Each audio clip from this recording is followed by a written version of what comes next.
ओवैसी साहब ने साफ तौर पे कहा था कि मैं आपको गले लगाने को तैयार हूँ मुख्तार अंसारी को। विकास दुबे हाल ना हो जाए, विकास दुबे के जैसे गाड़ी को पलटा ना दिया जाए, तभी आजम खान पर जो है कार्रवाई होती है। आपका कहने का मतलब है ये सब योगी जी करवा रहे हैं? नहीं, देखिए सरकार है तो कौन करवाएंगे, या फिर बांदा से लखनऊ करना है। आज कोर्ट में भी पेशी होनी है, कोर्ट पे तो नजर है ही हमारा। वो जिया मऊ का मामला है, जिया मऊ में फर्जी दस्तावेज को लेकर जमीन हथियाने का मामला है जी को लेकर, और रात में इसको लेकर शिफ्ट कराना, जेल शिफ्ट कराना, बांदा से लखनऊ शिफ्ट कराना, ये कहीं। नमस्कार, आप देख रहे हैं द इंडिया टीवी और मैं आपके साथ ज्योति। इस वक्त बड़ी खबर आ रही है मुख्तार अंसारी को लेकर, जिन्हें बांदा जिले से अब लखनऊ लेकर जाया है, जहां उनकी आज कोर्ट में पेशी होनी है। लेकिन इस बीच उनके वैन खराब होने की भी खबरें जो आ रही है, उसको लेकर यही कहा जा रहा है कहीं उनका विकास दुबे जैसा एनकाउंटर ना कर दिया जाए। तमाम जो लोग हैं वो इसको लेकर सवाल तो कर ही रहे हैं, साथ ही साथ सोशल मीडिया पर भी कई लोग इसको लेकर लिख रहे हैं कि कहीं गाड़ी पलट ना जाए। तो तमाम जो चीजें इसी मुद्दे पर बातचीत करने के लिए हमारे सहयोगी हमारे साथ हमारे सहयोगी हैं सद्दाम करीमी। उनसे जानते हैं मुख्तार अंसारी को लेकर जो खबरें आ रही हैं, उसके पीछे जो आज लखनऊ कोर्ट में पेशी है, क्या कुछ वजह है और आज क्या कुछ होगा कोर्ट में, ये भी जानते हैं।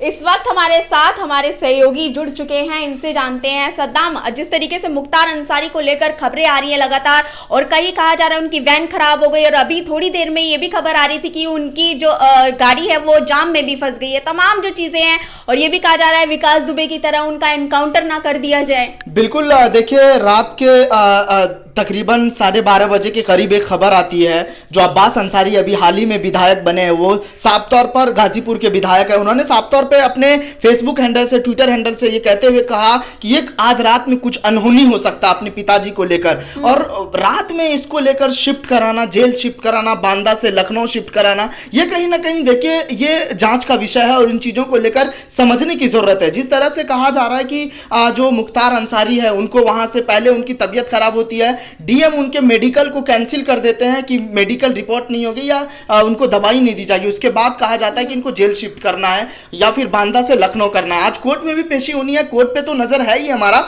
अभी पहुंचे भी नहीं है, और कुछ दूर जा करके जब वहां जेल से रात से निकलते हैं तो उनका जो एम्बुलेंस है, वो वर्ज वाहन है, वहाँ पर जो है वो खराब हो जाती है, जाम में फंस जाता है। तो ये तो कहीं ना कहीं एक संदेह पैदा कर रहा है, और ये बात को लेकर आज हमें समझने की ज़रूरत है। ये वही मुख्तार अंसारी है जिन्हें जब इनका टिकट बसपा ने काटा था तो असदुद्दीन ओवैसी साहब ने इनको टिकट का ऑफर दिया था। उन्होंने कहा था कि आप मेरे पार्टी में आ जाइए, मैं आपको गले लगाने को तैयार हूँ। ओवैसी साहब ने साफ तौर पर कहा था कि मैं आपको गले लगाने को तैयार हूँ मुख्तार अंसारी को। तो ये कहीं ना कहीं बहुत बड़ी बातें हैं, और ऐसा जो हो रहा है अभी, ओवैसी साहब का कुछ बयान नहीं आया है, लेकिन लोग कह रहे हैं कि विकास दुबे हाल ना हो जाए, विकास दुबे के जैसे गाड़ी को पलटा ना दिया जाए, विकास दुबे के जैसे गाड़ी में जो है कुछ ना कुछ मतलब अनहोनी न कर दिया जाए। लोग सोशल मीडिया पे लिख रहे हैं, कई ऐसे मतलब यूजर्स हैं, वो कहते हुए नजर आते हैं कि कुछ दूर के बाद हो सकता है, ऐसा भी हो सकता है कि कहा जाएगा कि जो है गर्मी की वजह से टायर ब्रस्ट हो गया।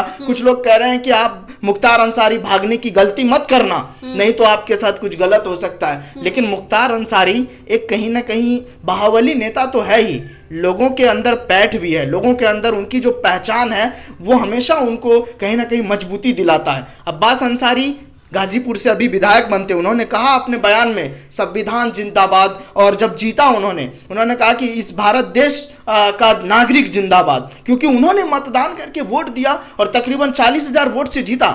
तो ऐसे उनकी एक पहचान नहीं है, उन्हें जनता भी प्यार करती है। भले ही कुछ ऐसे मुकदमे हैं, जैसे मान लीजिए कि अभी जिस केस में उनकी पेशी होनी है वो जिया मऊ का मामला है, जिया मऊ में फर्जी दस्तावेज को लेकर जमीन हथियाने का मामला है। उस पर सुनवाई आज कोर्ट करेगी, और उसके बाद देखने वाली बात होगी कि कोर्ट का क्या रुख होता है। इस पर हम लेकिन आपने ओवैसी का जिक्र किया, तो क्या ओवैसी मुख्तार अंसारी का साथ देंगे? देखिए होगी, उनका बयान ही इस बात को जाहिर करेगा, ओवैसी साहब के बयान को। और ओवैसी साहब अगर इस तरह से उनको सहायता देते हैं, क्योंकि हर मुस्लिम के लिए वो आवाज उठाते हैं, चाहे वो कोई भी हो, लेकिन अब मुख्तार अंसारी को उन्होंने टिकट देने का ऑफर किया था, अतीक अहमद के बेटे को उन्होंने गले लगाया, अतीक अहमद को उन्होंने किस तरह से जो है स्टार प्रचारक के तौर पे उनको उत्तर प्रदेश के चुनाव में कहीं ना कहीं उनको चेहरा बनाया। अतीक अहमद के पत्नी को हर एक मंच से, कई मंचों से उनको उनका लेटर पढ़ने को उनको दिया गया। ओवैसी साहब खुद वहां उस मंच पे होते थे, साझा करवाते थे अतीक अहमद की पत्नी को,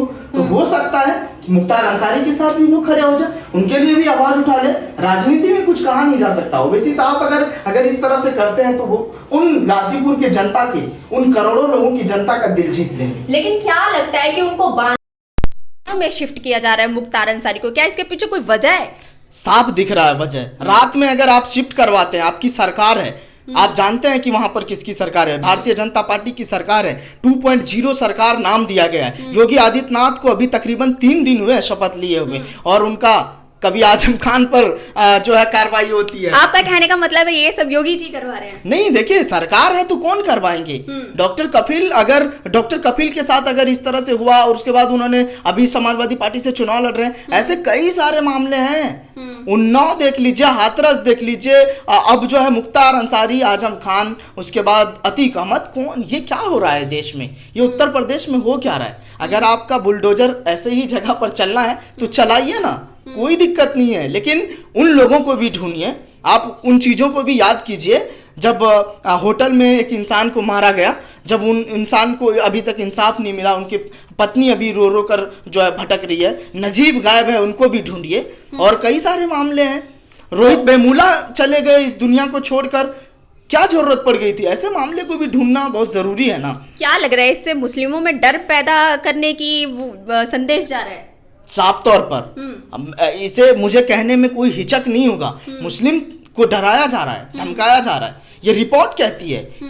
ये जो मतलब चाहे वो इंडिया टुडे का हो, चाहे आज तक का हो, एबीपी न्यूज का, तमाम रिपोर्ट पढ़ लीजिए ना, आपको एक जातिवाद का एंगल दिखेगा, एक जो है मजहब का एंगल दिखेगा। तो ये कहीं ना कहीं डराने की कोशिश हो रही है। लेकिन मुख्तार अंसारी मोच पे हमेशा तौ देते हैं, वो देते रहेंगे, और लोग भी ऐसे लिख रहे हैं। तो देखने वाली बात होगी, क्योंकि आज कोर्ट में पेशी है, कोर्ट में क्या कुछ होता है, क्या कुछ बयान आता है, जो भी अपडेट होगी हम आप दर्शकों को ज़रूर बताएंगे। फिलहाल बस इतना ही, शुक्रिया। चैनल को लाइक, शेयर एंड सब्सक्राइब करें और बेल आइकन दबाना ना भूलें।